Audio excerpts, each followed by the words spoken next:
అమరాజశేఖర్ గారికి ఆయనకి ఏదున్నా ఫేస్ టు ఫేస్ మాట్లాడతారు. అందుకే మనకి మిత్రుల కంటే శత్రువులు ఎక్కువ మంది ఉంటారు. మీరు ఫేస్ టు ఫేస్ మాట్లాడతారని ఆయన మాట్లాడేటప్పుడు మీ ఫేస్ చూసి మాట్లాడతారు. వాళ్ళ మదర్ ఫాదర్ అమరాజశేఖర్ గారు, రాధా గారు గెస్ట్గా వచ్చినప్పుడు వాళ్ళ ఇద్దరిని తీసుకొచ్చారు పర్ఫామ్ చేయడానికి. సరే పిల్లలు కదా, డాన్స్ మాస్టర్ కొడుకు కూతురైనా డాన్స్ చేయాలని రూల్ లేదు. అంటే అది కొంతమందికి అబ్బిద్ది, కొంతమంది అబద్ధం, యాక్టింగ్ అయినా ఏదైనా.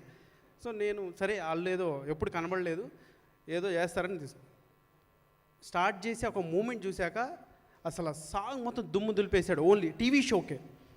నేను చెప్పా హీరో క్వాలిటీస్ చాలా ఉన్నాయి, చేయించండి అని. అప్పుడెప్పుడో అది 2 years అయింది. సో ఆయన ఇప్పుడు ఈ దాంట్లో ఎంత చూపించారో తెలియదు, కానీ డాన్స్ మాత్రం అద్దరు కొట్టేస్తాడు. ఎక్స్ట్రాడినరీ. అది ఏదో పర్టికులర్గా ఒక ట్యూషన్ పెట్టి చిన్నప్పటి నుండి నేర్పించినట్టే. బట్ ఆయన ఏం నేర్పించలేదంట, బై బర్త్ ఆటోమేటిక్గా వచ్చేసింది. కానీ నేను ట్రైలర్ చూశాను, ఎక్కడ కూడా కొత్తగా యాక్ట్ చేసిన వాళ్ళకి తెలిసిపోతుంది, ఏదో ఒక ఫ్రేమ్లో దొరికిపోతారు.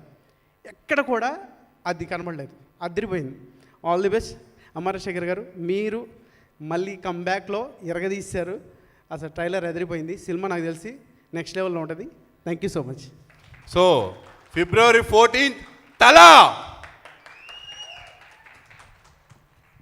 Thank you so much Nataraj master.